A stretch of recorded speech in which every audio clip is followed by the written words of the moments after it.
So this is during the reassembly for this Raypak 407A heater. And as you can see, I've already got the heat exchanger set back in. It just fits and slides in between the two refractories. I've got my baffles back in place, and I've scrubbed them with the wire brush to remove any loose corrosion. And so everything's relatively clean now. There's very little corrosion between the fins, so that's going to allow airflow to pass through the heater much easier. So the next thing that we're going to do is reconnect the piping. And when I'm doing this, I'm using an impact driver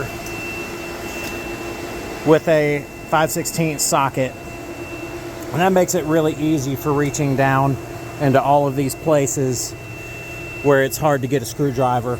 Disassembly on this heater with an impact driver only takes about 15 minutes for reassembly. So all in all, this job is not that bad.